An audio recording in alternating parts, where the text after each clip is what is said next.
إذا خابزي عين مربي سبحان نتعيني بأكلنا مبزحن تحسون مسمى أرنقا ترخيم علونا إذا قعزو زبيتاو عدوت كستماريو نقرأ من قدخا تاريخ كدسيسيو نتقعزو سرح زغلس أبزو عودزي حبتان تموكروزلو مرح عدوت الله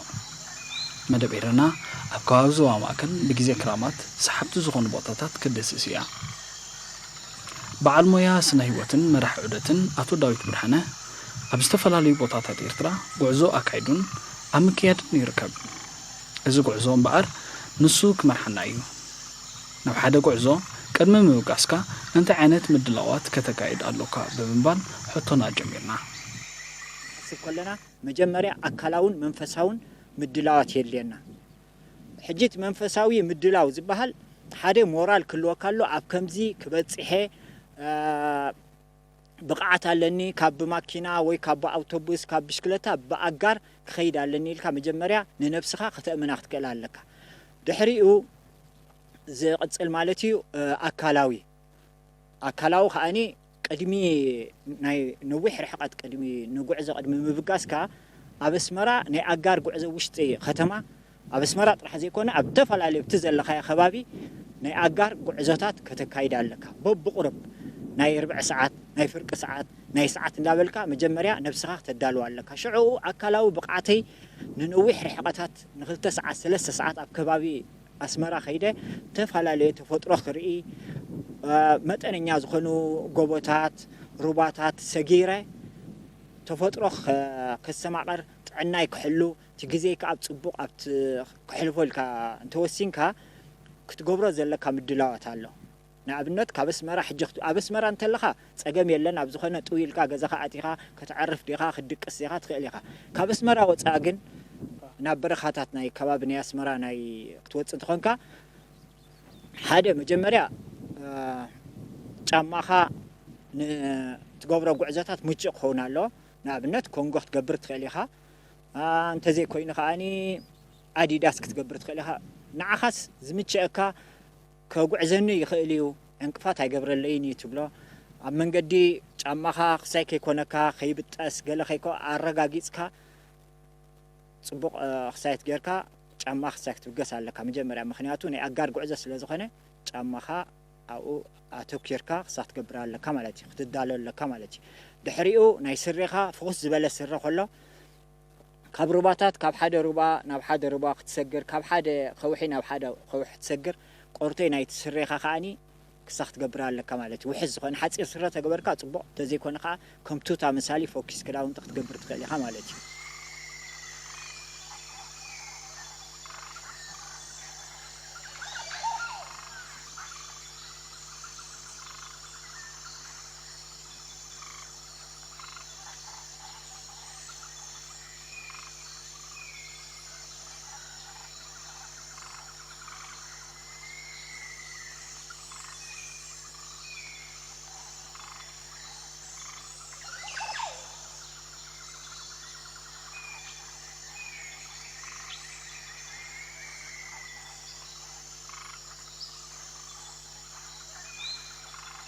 مرب عبير ترى حدا خبطهم بعبيتهم أبقى سرعة رباعي كاسمران دبوب كابزوان تسحرتي كباب دواروان بعد غران نسمين زلوا قوتاتن تبجسو ندوب بيقعس قبل علاوي شنخو أمونجو إرتران إثيوبيان بحر ودوب كويني يحبر الزربا كابتفح بحري 240 متر برخها الليو كاسمرخا دخلت 210 متر تحت الأدغيل يركب أفرق مسمرو نفس مينن نام عرباو قلاقل كاو دما نام عربي قتل الزوم كم وحيس كوينم زوجسو دحرقنا أو عين مرب نتربا كم عبي مترب يقعزو أزي أمونغو أخوح تفتيرو زركب ربا بتزلو طبقا بتي كم من دا كوينو ناب تحت أنفتو زمرحو أخوحن دنك بهراو تقا يسميو أبتا أخوح زركبو ساقلاتات مايكو متيو سراورم تحتي كساب 20 متر سديدهم نفتربا يبطحو أبتي كم درت منادق زتحنتو أخوح أقرب سكلاتات كتري كلها كمون زرقح سراورهم بزي حمد أبتو خوحي مدقاسهم فولي تمساتنا تيحدر زوم سكلاتات نوح زبال عدما جيرو معلو ብፍላይ ከዓ ኣብ ክራማት መበገሲ ዓይኒ ማይ መረብ ብመጫዕጫዕታ ማይ ስለ ዝፍልም ንበጻሕቲ ካልእ ባህታ ይፈጥረሉ። እዚ መጫዕጫዕታ እዚ ካብ እምባ መጠራን ኣብ ከባቢኡ ዝርከቡ ካልኦት ጎቦታትን እዩ ዝምገብ።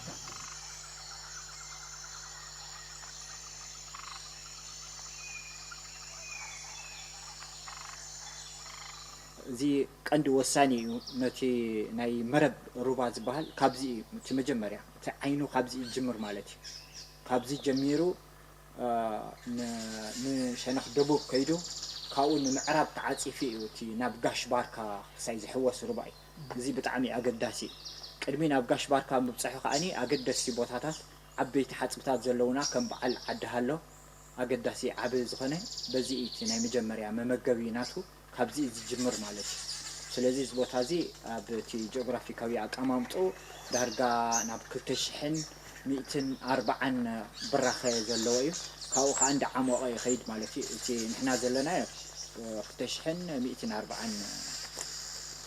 ብራኸ እዩ ዘሎ ማለት እዩ ሕጂ ኣብቲ ናቱ ፅባቐ ከዓ ክንሪኦ ከለና ከዓኒ ተፈላለየ ዓይነት ናይ ኣግራብ ዓይነት ኣለው እቶም ናይ ኣግራብ ክኢላታት ነዚ መጽናዕቲ ዝገበሩ ክጠቕስዎ ከለው ልዕሊ 80 ዓይነት ኣግራባት ተፈላለየ ኣብዚ ቦታ ከም ዝርከብ እዩ እዚ ኣግራብ ከምዚ ብምህላው ከዓኒ ንብዙሓት ስነ ህይወታውያን ክዓቆፍ ዝኽእል ቦታ እዩ ንኣብነት ተፈላለየ ዓይነት ዘርኢ ናይ ኣዕዋፍ ኣብዚ ኣለና ተፈላለየ ዓይነት ለመምትታት ኣለው ኣብቲ ናይ ኣትክልቲ ከዓ ንመፂና ከዓ ክንሪኦ ከለና ከዓኒ ኣግራባት ኣለውና ካብ ዓበይቲ ጀሚሮም ስጋብ ንኣሽ ቆጥቋጣት ኣለው ሕጂ እዚኣቶም ነተን ንሂወታውያን ዓቢ ንኽዓቕፉ ዓቢ ክሳያት እዩ ማለት እዩ ናታቶምስ ምቹእ ቦታ እዩ ማለት እዩ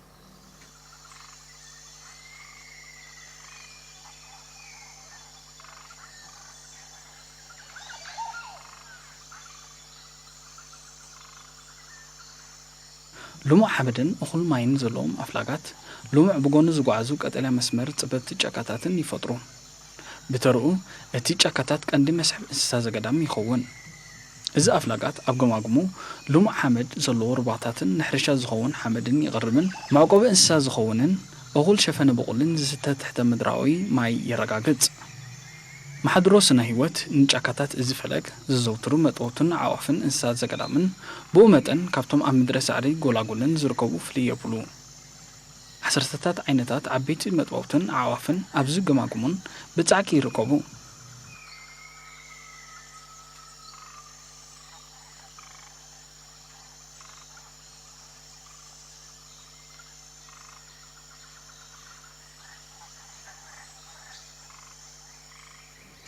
ሕጂ ኣብዚ ዝርከባ ኣዕዋፍ ኣስታት 150 ዝኾና ተፈላለየ ዓይነት ዘርኢ ናይ ኣዕዋፍ ኣሎ ካብተን 150 ከዓኒ ዳርጋ መብዛሕትአን ከዓኒ ኣብዚ ናይ ብሪድ ማለት ክሳይ ዝገብራ እየን ኣብዚ ዝወልዳ እየን ኣብዚ ናታተን ቦታታት ኣለውን እዚ ምቹእ ቦታ እዩ ናታተን ምክንያቱ ማይ ኣለወን ፍረታት ኣሎ ናታተን ምቹእ ክሳያት ማለት እዩ ብኡ መጠን ከዓኒ ለመምቲ ከዓ ኣለዉ ከዓ ናይ ኣስማን ዓይነታት ዞባ ማእከል ዝርከቡ ተፈላለየ ዓይነታት ኣስማን ኣለዉ ኣብዚ ዓይኒ መረብ ከዓኒ ዝርከቡ ከዓኒ ብዙሕ የብሎምን ግን ተወሰኑ ኣለዉ ማለት እዩ ናይ እንስሳ ዘገዳም ከዓኒ ከም በዓል ጊሐ ዓይነት ኣለዋ ውኻርያ ኣለዋ ነጥብታት ዘሎ ትኳዕ ዝበሃል እዚ ስፖትድ ሃይና ዝብለዎ ከምኡ ዓይነታት ኣለውና ካልኦት ከዓኒ መጽናዕቲ ዘድልየን ከዓኒ ዝቕጽል ከዓኒ ብዙሕ ነገር ክፍለጥ ዘለዎ ከዓኒ ኣብ ቀጻሊ መጽናዕቲ ከዓኒ ክሳይ ዝግበር እዩ ማለት እዩ ክድህሰስ ዝግብኦ ቦታ እዩ ብጣዕሚ ኣገዳሲ እዩ እዚ ከባቢ እዚ ናይ ገዛ ርእሱን ምልክትን ትርጉምን ዝህብ ጽባቐ እዩ ዝውንን ከም ዝፍለጥ ኣብ መበል 21 ክፍለ ዘመን መብዛሕትኡ ሕብረተሰብ ዓለም ካብቲ ንጹህን ዘይተበከለን ከባቢ ናብቲ ብኢንዱስትሪን ካልእን ትካላትን ዝዘቕበበ ቦታ ብምእታው ከተመኛ ኮይኑ ይርከብ ኣብዚ ናይ ከተማ ህይወቱ ከዓ ዕለታዊ ስርሑ ኣብ ከተማ ዝተሓፅረ ጥራይ ክኸውን ይድረኽ ንዙረት ኣብ ዝሓስበሉ እዋን ናብ ካልእ ከተማ ክበፅሕን ክጓዓዝን እዩ ዝመርጽ ብብዝሒ ሰባት ኣብ ከባቢኦም ዝርከባ መዘናግዒ ማእከላት ከይዶም ክእንገዱ እዮም ዝመርጹ ከባቢና ምፍላጥ ብጣዕሚ ኣገዳሲ እዩ ሕጂ ዘለና ንሕና እዚ ንነብረሉ ኣብ ዞባ ማእከል እዩ ካብ ዞባ ማእከል حجب زوا مأخل كنبل كلنا تي زوا مأخل حدا نسرح له كبابي نعرف له كبابي نزانا قاعد له كبابي حجي كابس مرا وطي إلنا تفطرو خنا دنق كان السماء تدلينا أزينا روحو بوتا نخدو نجار يلا حجي أسات زي 33 كيلومتر كابس مرا وطي زركبي زبوتا زي أزي صباقيو أزي مراخي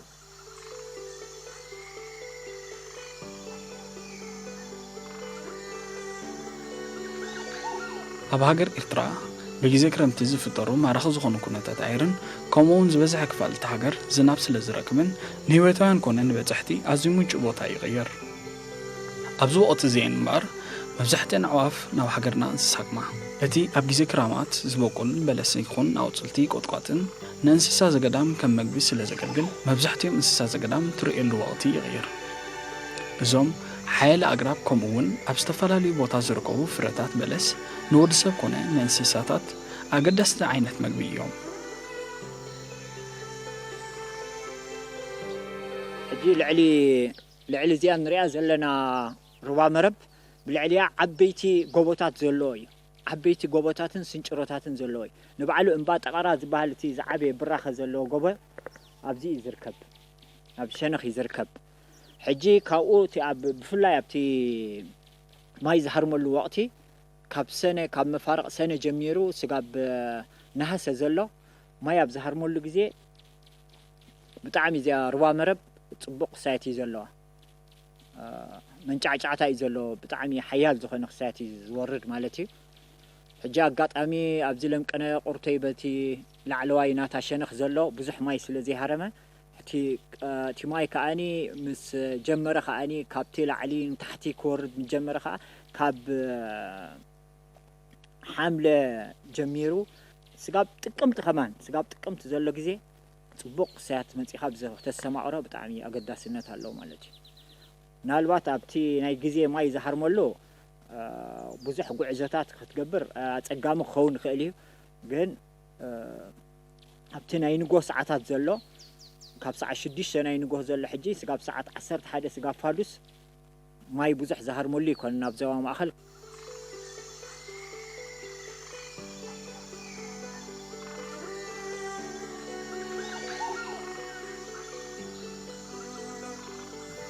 እዞም ብዙሓት ጫሌዳታት ሩባታት ንፈለግ መረብ እዮም ዝምግቡ እዞም ጫሌዳ ኣብ መረብ ተራኺቦም ሓደ መስመር ሒዞም ናብ ጋሽባርካ ይወርዱ ጎኑ ጎኑ እናተሓቱ ዝኸዱ ቁርባታትን ኣኻውሕን ይርከቡ እዚ ሩባ ብፅሬቱ ኮነ ኣብቲ ከባቢኡ ዘሎ ዘይተበከለ ኣየር ፍሉይ ከባቢ የስምዮ ኣብዚ ከባቢ ዝርከቡ ብሕጂ ዘዕንበቡ ዕምባባታት ሽቶኦም ስለ ዝነጥቁ እቲ ከባቢ ሞት ሽታ ይውንን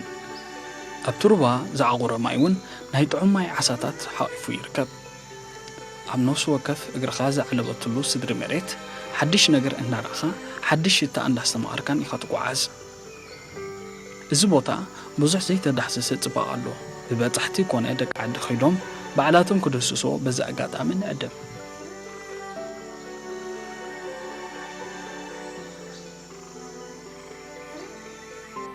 ዓይኒ መረብ እያ ትበሃል ዓይኒ መረብ ብጣዕሚ ኣገዳሲት እያ ምክንያቱ ካብዚ ዝጅምር እዚ መረብ ዝበሃል ሩባ መረብ ዝበሃል ካብዚ ዓይኑ እቲ መጀመርያ እዚ ምንጭ ናቱስ ካብዚ እዚ ሕጂ መፂኻ ክትሪኦ ከለኻ እቲ ዘሎ ናቱ ፅባቐ ኣዝዩ ዘደንቕ እዩ በብሓደ ከተሰማዕሮ ከለኻ ንኣብነት ኣዕዋፍ ክትርኢ ተደሊኻ ብፍላይ ሕጂ እቲ ዝወልዳሉ ግዜ ስለ ዝኾነ ኣዕዋፍ ክትርኢ ተደሊኻ ብጣዕሚ ብተመስጦ ተፈላለየ ዓይነት ክትርኢ ትኽእል ኢኻ ኣብ ዝወልዳሉ ወቕት ከዓ ስለ ዝኾነ ብጣዕሚ ኣገዳሲ እዩ ካብኡ ከዓኒ ሕልፍ ኢልካ ከዓ ነብቲ ሩባታት ከዓኒ ተፈላለየ ዓይነታት እዚኦም ፍሬሽ ወተር ፊሽ ዝበሃሉ ናይ ፅሩይ ማይ ዓሳ ዝበሃሉ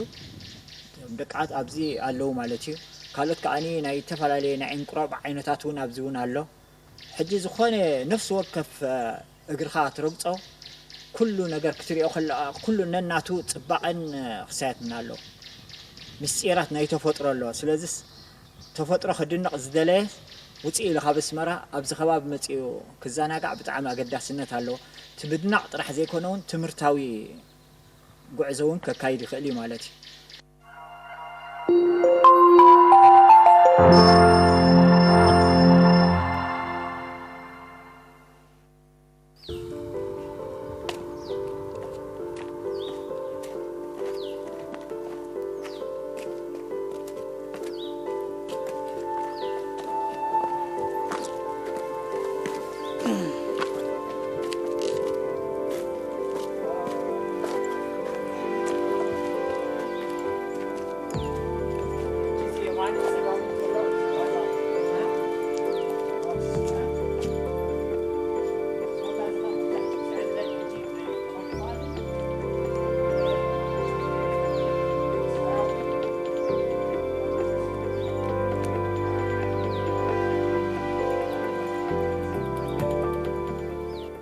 ካልኣይ ምዕራፍ ጉዕዞና ናብ ዓደገ እዩ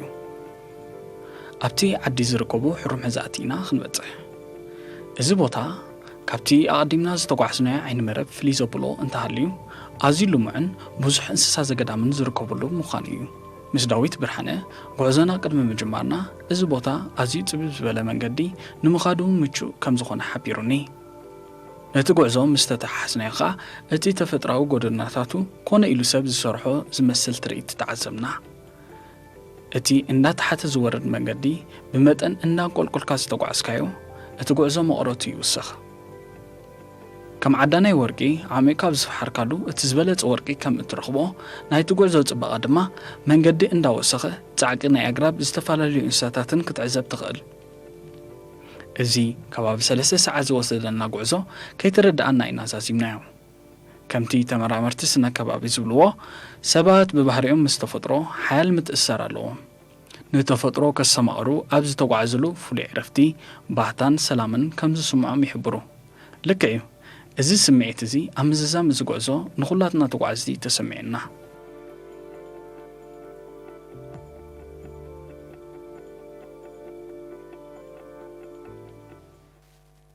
እቲ በፂሕናዮ ዘለና ሕጂ ቦታ ካብ ኣስመራ ኣሳት 15 ኪሎ ሜትር ሸነኽ ደቡባዊ ምብራቕ ዝርከብ ቦታ እዩ ብራኺኡ ኸኣኒ 2315 ብራኽ ኣለና ማለት እዩ ካብኡን ታሕቲ ለጠቕ እንዳበልና ክንከይድ ኢና ማለት እዩ እዚ ሕጂ በፂሕናዮ ዘለና ቦታ ካብዚ ዝጅምር ተፈላለየ ናይ ኻውሕ ዓይነት ዝርከቦ ከም በዓል ባዛልት ናይ ኻውሕ ዓይነት ዝርከቦ ቦታ እዩ እዚ ባዛልት ናይ ኻውሕ ዓይነት ከኣኒ መብዛሕትኡ እቲ ዕሙቕ ዝበለ መግለፂኡ ነቲኦም ጂኦሎጂስትስ ናይ ኣኻውሕ ዘጽንዑ ናብኡ ንገድፎ ግን ሓፈሻዊ እቲ መብርሂ ቆርተይ ንምሃብ ተኾይኑ ከኣኒ እዚ ባዛልት ዝበሃል ኣብዚ ዝርከብ ኣኻውሕ ቅድሚ 65 ሚልዮን ዓመት ዝተፈጥረ ኮይኑ ኣብ ሴኖሳይክ ኢራ ዝበሃል ግዜ ኣብኡ ክሳይ ዝኾነ እዩ ማለት እዩ ዝተፈጥረ እዩ ካብ ምንታይ ኻ ተፈጢሩ ካብ ናይ ቮልካን ዝነበር ናይ እሳተ ገሞራ ውፅኢት እዩ ማለት እዩ ካብኡ ከኣኒ ኣብቲ ናይ ኣቝፅልቲ ዓይነት መፂና ከዓ ክንሪኦ ከለና ኣብዚ መብዛሕትኦም እቲኦም ዓብለልቲ ክበሃሉ ወይ ዶሚናንት ዝበሃሉ ናይ ኣግራብ ዓይነት ዘለዎ ከኣኒ ናይ ቆልቋልን ሰራውን ቀላሚጦስን እዩ ካልኦት ከኣኒ ስጋብ 70 ዝበፅሑ ተፈላለዩ ዓይነታት ናይ ሰዓሪ ዓይነት ናይ ቆጥቋጥን ኣግራብን ዝርከቦ ቦታ እዩ ኣብ ዕዋፍ መፂኻ ከኣኒ ኣሳት 80 ዓይነት ተፈላለያ ናይ ዕዋፍ ዘርኢ ክትሪእየሉ ትኽእል ኢኻ ኣብ ናይ እንስሳ ዘገዳም ከኣኒ መፂና እውን ክንሪኦ ከለና ከኣኒ ከም በዓል ዝብኢ በዓል ውኻርያ ሰሰሓ ዋላ ቁፅረን ተዋሓደ በዓል ሰሰሓ እውን ይርከባየን ኣፍሪካን ሲቬት ዝበሃል ከም በዓል ዝባድ ማለት ብትግርኛ ዝባድ ንብሎ እንስሳ ከም በዓል ጊሐ ዝበሃላ ናይ ማንቲል ዓይነት ከኣኒ ስጋብ ክልተ ዓይነት ዘርእታት ኣብ ዘሎ ፊሒራ ዝበሃል ከኣኒ መብዛሕትኡ ኣብ ጻጸን ገለ ዝምገብ ሓሳኹ ዝምገብ እዩ በዓል ቡቱ ዝበሃሉ ኻኒ ባጀር ዝበሃል ከኣኒ ሳቶም ከኣኒ ኣብዚ ቦታ ኣለው ማለት እዩ ሕጂ ከምኡ በዓል ዋዓክ ከኣኒ ተፈላለዩ ኣለዋ ልዕሊ 100 ዝበፅሕ ቁፅረን ናይ ዋዓግ ዘርኢ እውን ኣብ ዘሎ ማለት እዩ እዚ ቦታ እዚ ንታሕቲ ክንወርድ ከለና ብፍላይ ትታሕቲ ዘሎ ሕሩም ሕዛእቲ ስለ ዝኾነ ዝቆርጾ ስለ ዘይብሉ ብጣዕሚ ኣብ ጽቡቕ ኩነታት ኣሎ ማለት እዩ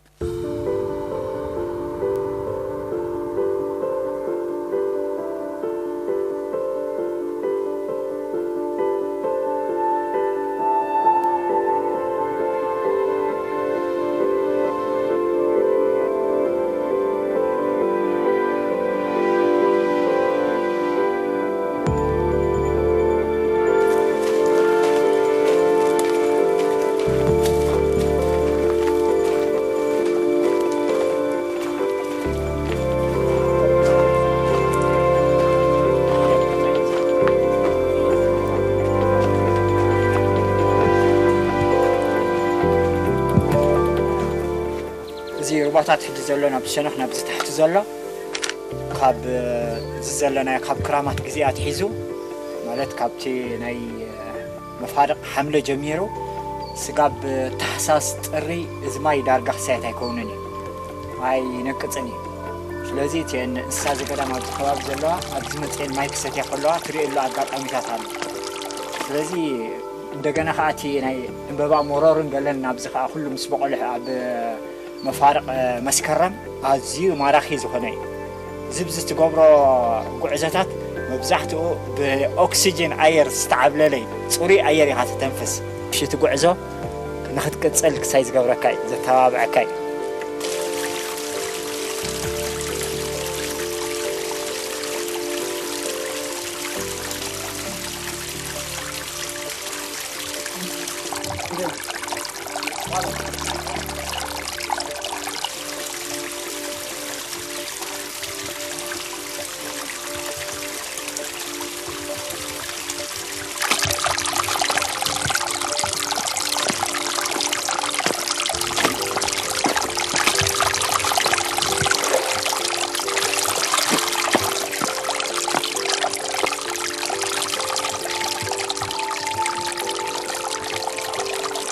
ኣብ ጉዕዞና ክልተ ቆልዑት ናብ ሓደ እኩብ እምኒ እንዳደረብዩ ዝረኸብናዮም ስለምንታዮም ነዚ እምኒ ዝጭርሕዎ ዘለዉ ኢለ ክሓቶም ዝደለኹ እዚ ነዊሕ ዘመናት ኣውፂሩ ዘሎ ኣእማን ክንደይ ሰብ በዚ ሓሊፉ ማለት እዩ ኢልካ ክትሓስብ ትግደድ እዚ ቦታ ብዙሓት ተጓዓዝቲ በዚ ተጓዒዞም ከም ዝፈልጡ እዚ ኣእማን ህያው ምስክር እዩ ስለምንታይ ኢኹም ነዚ ኣእማን ኣብዚ ተቐምጦ ፀኒሕኩም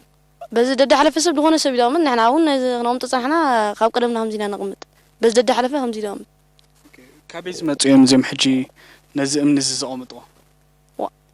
بس دد مسا وإنك بس دد مسا دخون سب زي أنا شرح زبال زي دخون دد مسا بزي أنا قبر تساليم وخير بزي سلمت حجي حنت امنا عميدك أنا ترى زي مسال ما بجاز تساليم وخير ኣብዚ ቦታ ብዙሕ እንታይ ዓይነት ኣዕዋፍ ኣለዋ እንታይ ዓይነት ርኢኻ ትፈልጥ ማይ ደሮ ዝቢ ወሃረ ቆቋሕ ዛግራ ማንቲላ ሰሳሕ ኢና ንፈልጥ እዚ ሕጂ በፂሕናዮ ዘለና ቀራና መንገዲ ማለት እዩ እቲ ሓደ ናብቲ ሩባታት ሸኻ ዝወስድ ቦታ እዩ ማለት እዩ ብታሕቲ እንተወሪድካ نشانخ يمان زل بوتا خان تخيت كخاني ناب اندا مريم بيت كريستيان زوسدي مالتي حجيت سبات اب غعزو ابزي خباب زي خبصح خلو بزقرانا منغدي ها حدا امني نابتي تاكيبو زلو زي تچرخي زلو امانات نا اوخساي زغ غبرلو مالتي يكم مالتي زي حجي كتغمت كلها نوح عمتات سبات بزي غعزوتات كم زغبرو نزي بوتا كم زبصحو زريو بحقي تي امانات كابزون كب كله نت منقدون اقرا منقدو يصرغلو مالتي بزي نزغعاس انقفاتات يصرغالو مالتي زي بحقي ابنا هيوت غعزون زي مفلاطو بطعم ياقداسي دس بالكساتي لمدي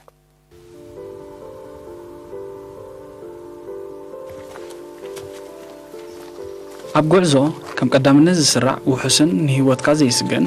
ድሕነት መንገዲ ክህሉ ኣለዎ እዚ ኣብ ግምት ዘእተወ ጉዕዞ ድማ ዓውት ይኸውን ዝበዝሐ ሰብ ኣብ በረኻ ምዝዋር ዝፅላሉ ምክንያት ከዓ ሓደ ፍርሒ እዩ ኣብ ዘይፈልጦ ቦታ ብምእታው ከይጠፍእ ዝብል ስግኣት ጠንቂ ፍርሒ ምዃኑ ይዝረብ ነዚ ከተወግደሉ እትኽእለሉ መንገዲ ግን ኣሎ ንሱ ከዓ ሰባት መውቃስ ኣብ ትጓዓዘሉ ዘለኻ ቦታ ሓደገኛ እንስሳ ክህሉ ኣቐዲምካ ምፍላጥ ምስቲ ኣብቲ ከባቢ ዘለዉ ዓዲ እንዳሓተትካ ብመርሕነት ክትጓዓዝ ይምረጽ መንገዲ ምስ ወዲ ዓዲ ስለ ዝኾነ ዝያዳ ከዓ ብሞያዊ እንተተቐለሰ ተመራፂ ይኸውን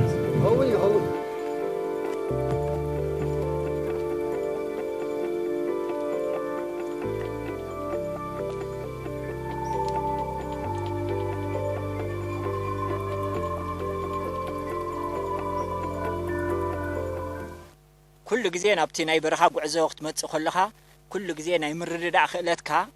قص نابله كبرخ زقبو نجاري تحاد قدام النت نتيوم أبتي قطر كبابي نتيوم أب قطر كبابي نرخبهم سبات كل جزء صباح سلام تمجمريا بمهاب حبريتا نخبونا نحطهم مالتيو أتي زبونا حبريتا خاني حدا تكندي اتمنقدتات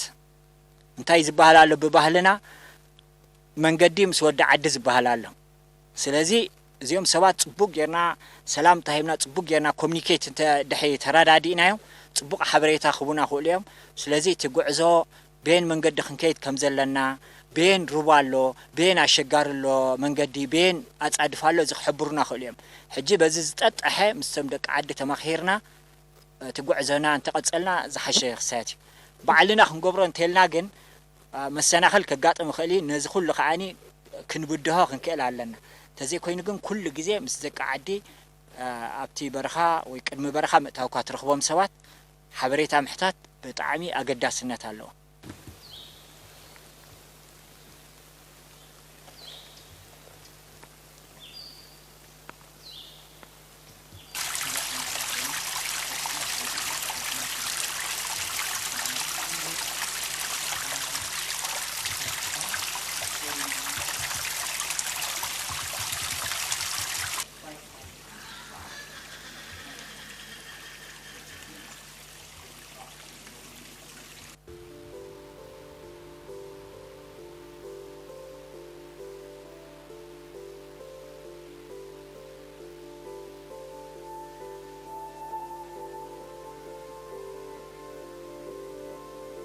بعد مويا سنة هيوت داويت برهانة كاب يونيفرسيتي أسمرا بتعود تمرقو أبز حلف نوح عمتات قاع ناب ملا هجر كم تمرمرين مرح توعزن بمخان سريحو كاب برخت كبساتات ناب عمقت داغان وين داغان بمخدم ما حبتي تمكرو ونينو يركب قرص مريت إرترا سنة هيوتاوي بزحنت بفلاي كاع أب عواف مرور زتوكر مزنعته أكايدو أبز حلفك 4 عمتات أعواف إنسا زقدام قرن أفريقيا حقيفة أبز وزات متحفون تمكرو بسفح تزرزيرو يركب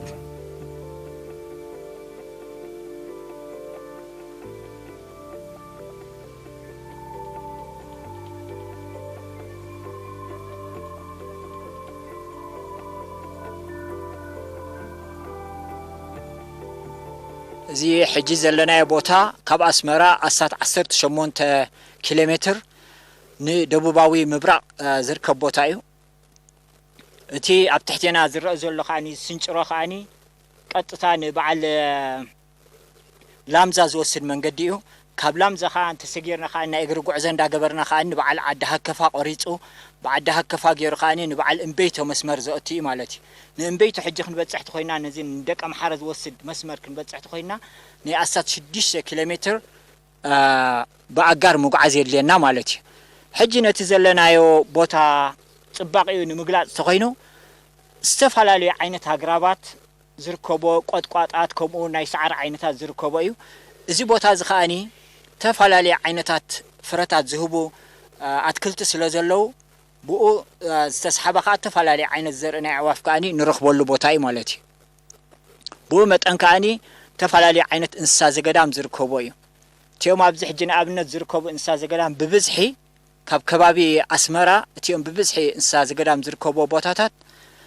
زركوبو إنساتات هبزي بعل زبق مالتي زبق بزح جيب ببزح له